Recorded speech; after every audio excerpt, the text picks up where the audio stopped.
নমস্কাৰ প্ৰিয় দৰ্শকসকল, জুলাই মাহৰ ৰাশিফলৰ শিতানলৈ সকলোকে স্বাগতম জনাইছোঁ।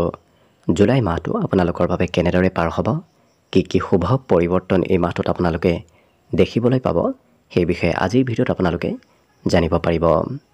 আমি আপোনালোকৰ বাবে এই জুলাই মাহটোত গ্ৰহস্থিতিৰ পৰিৱৰ্তনৰ ওপৰত ভিত্তি কৰি আজিৰ এই ৰাশিফল লৈ আনিছোঁ। গতিকে ভিডিঅ'টো শেষলৈকে চাই থাকিব। অৱশ্যে ভিডিঅ'টো আৰম্ভ কৰাৰ পূৰ্বে আপোনালোকলৈ এটা বিশেষ অনুৰোধ যে ভিডিঅ'টোত এটা লাইক কৰিব আৰু যদি প্ৰথমবাৰৰ বাবে এই চেনেলটোলৈ আহিছে তেতিয়াহ'লে চেনেলটো ছাবস্ক্ৰাইব কৰি কমেণ্ট বক্সত ওম নমঃ শিৱায় লিখিবলৈ একেবাৰে নাপাহৰিব। গতিকে আহক আজি ভিডিঅ'টো আৰম্ভ কৰোঁ। আজি অৱশ্যে আমি আপোনালোকক সিংহ ৰাশিৰ ব্যক্তিসকলৰ বিষয়ে জনাম।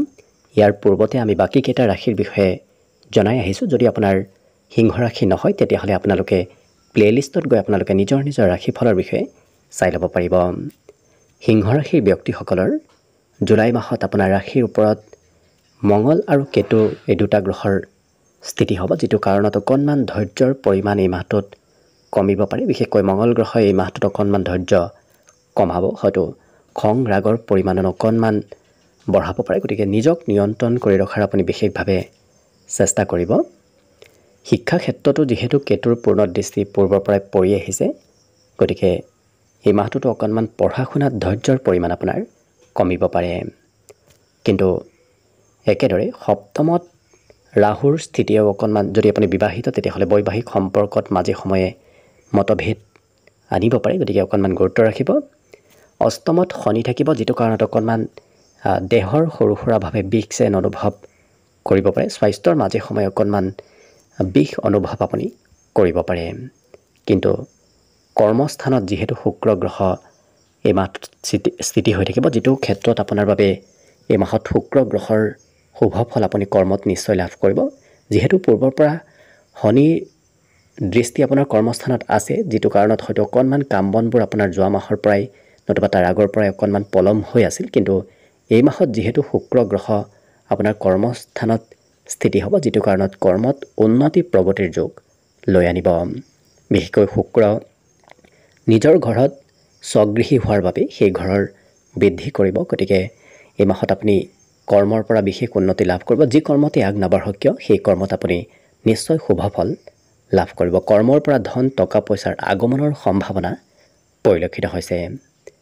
বিশেষকৈ কৰ্মক্ষেত্ৰত আপুনি যদি স্ত্ৰীৰ সহায় নতুবা উপদেশ লয় তেতিয়াহ'লে দেখিব আপুনি কৰ্মত আৰু অকণমান উন্নতি প্ৰগতিত আগবাঢ়ি যাব পাৰিব। পিতৃৰ স্বাস্থ্যটো উন্নতি হোৱা এই মাহটোত পৰিলক্ষিত হ'ব। লগতে শুক্ৰ গ্ৰহৰ দৃষ্টি যিহেতু চতুৰ্থ স্থানত থাকিব, চতুৰ্থ স্থান হৈছে বন্ধুৰ স্থান। গতিকে বন্ধু বান্ধৱৰ সৈতেও মিত্ৰতা বাঢ়িব। ঘৰত নতুন সম্পত্তিৰ কিন্তু বৃদ্ধিৰ যোগ এই মাহটোত প্ৰবল পৰিলক্ষিত হৈছে। কাৰণ শুক্ৰ গ্ৰহৰ দৃষ্টি যেতিয়া আপোনাৰ চতুৰ্থ স্থানত এই মাহটোত থাকিব, সেইবাবে আপোনাৰ এই মাহটোত লাক্সাৰিয়াছ সম্পত্তি ঘৰত আগমনৰ সম্ভাৱনা পৰিলক্ষিত হৈছে। বিশেষকৈ যান বাহন আগমনৰ এক বিশেষ যোগ এই মাহটোত দেখা পোৱা গৈছে। যেতিয়ালৈকে শুক্ৰ দশমত থাকিব তেতিয়াৰ ভিতৰত আপোনাৰ যান বাহন আগমনৰ সম্ভাৱনা এই মাহটোত পৰিলক্ষিত হৈছে। লগতে আত্মীয় কুটুম্বৰ সৈতেও সম্পৰ্কত মধুৰতা আহিব। শুক্ৰ গ্ৰহই বিশেষকৈ আপোনাক বন্ধু বান্ধৱো, কিছু স্ত্ৰী নতুবা বিপৰীত লিংগৰ ব্যক্তিৰ সৈতে বন্ধু বান্ধৱৰ পৰিমাণ আপোনাৰ অকণমান বৃদ্ধি পাব এই মাহত।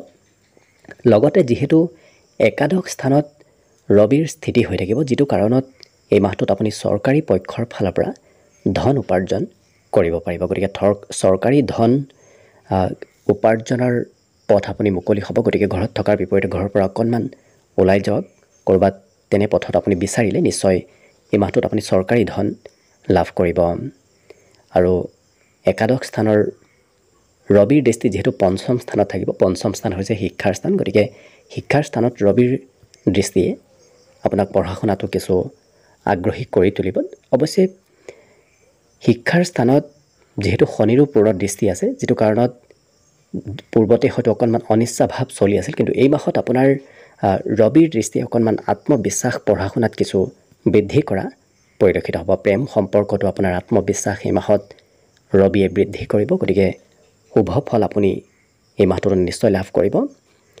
একেদৰে একাদশ স্থানত বৃহস্পতিৰ স্থিতিয়ে সম্পূৰ্ণ বছৰটোলৈ আপোনাক বিশেষ সুফল প্ৰদান কৰি থাকিব আৰু এইটো মাহতো আপোনাক একাদশৰ বৃহস্পতিয়ে উপাৰ্জন পাতিত বিশেষ সুফল প্ৰদান কৰিব মনৰ আশাবোৰ পূৰণ কৰাও দেখা গৈছে লগতে যদি আপুনি চৰকাৰী ক্ষেত্ৰত কিবা মনত আশা পুহি ৰাখি আছে তেতিয়াহ'লে কিন্তু এই মাহটোত আপুনি শুভ ফল পোৱাৰ সম্ভাৱনা অকণমান বেছি দেখা পোৱা গৈছে গতিকে চৰকাৰী ক্ষেত্ৰত কৰ্মটো যদি অকণমান আগবাঢ়ে তেতিয়াহ'লে আপোনাৰ মনৰ আশাবোৰ পূৰণ হোৱাৰ সম্ভাৱনা পৰিলক্ষিত হৈছে একেদৰে বৃহস্পতিৰ দৃষ্টি যিহেতু আপোনাৰ বৈবাহিক স্থানতো থাকিব গতিকে আপুনি যদি বিবাহিত তেতিয়াহ'লে বৃহস্পতিৰ শুভ দৃষ্টি আপোনাৰ সম্পূৰ্ণ বছৰটোৰ লগতে এই জুলাই মাহটোতো শুভ ফল নিশ্চয় প্ৰদান কৰিব শিক্ষা দীক্ষাটো বৃহস্পতিৰ দৃষ্টি যিহেতু থাকিব যিটো কাৰণত আপুনি শিক্ষা দীক্ষাৰ ক্ষেত্ৰতো শুভ ফল নিশ্চয় লাভ কৰিব কিন্তু দ্বাদশ স্থানত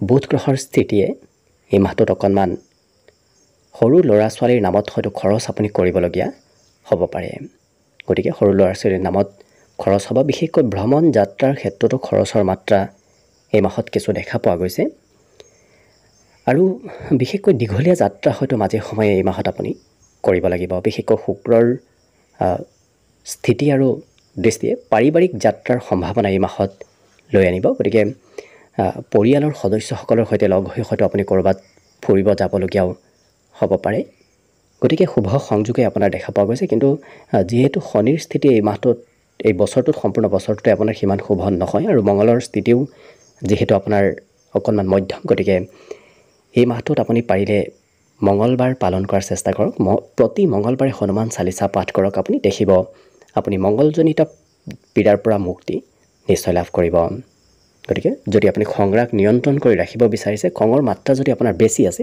তেতিয়াহ'লে আপুনি হনুমান চালিচা পাঠ কৰক দেখিব আপুনি নিজক নিয়ন্ত্ৰণ নিজে কৰিব পাৰিব ইয়াৰ বাহিৰে ৰবিৰ কৃপাত পিতৃৰ উন্নতি প্ৰগতিৰ যুগ এই মাহটোত পৰিলক্ষিত হৈছে কাৰণ ৰবি হৈছে পিতৃকাৰক গ্ৰহ আৰু পিতৃকাৰক গ্ৰহ একাদশ স্থিতি হোৱাটো আপোনাৰ পিতৃৰ উন্নতি প্ৰগতিৰ যুগ লৈ আনিব বিগত মাহৰ তুলনাত এই মাহত আপোনাৰ পিতৃৰ উপাৰ্জন পাতি বৃদ্ধি পোৱা দেখা যাব গতিকে যদি কিবা ফাঁচি বাচি কাম সেই কাম বনতো অগ্ৰগতিৰ সম্ভাৱনা এই মাহটোত পৰিলক্ষিত হৈছে অৱশ্যে প্ৰেম সম্পৰ্কত মাজে সময়ে হয়তো অকণমান অনিচ্ছা ভাৱ আহিব পাৰে গতিকে প্ৰেম সম্পৰ্কত কিছু গুৰুত্ব ৰাখিলে অন্য দিশত এই সিংহ ৰাশিৰ ব্যক্তিসকলে নিশ্চয় শুভ ফল লাভ কৰিব গতিকে আশা কৰিছোঁ আগন্তুক এই সম্পূৰ্ণ জুলাই মাহটো যেন আপোনাৰ বাবে শুভ আৰু মংগলময় হৈ পৰক তাৰেই কামনাৰে আজিৰ বাবে ভিডিঅ'টো ইমানতে সামৰণি মাৰিছোঁ লগতে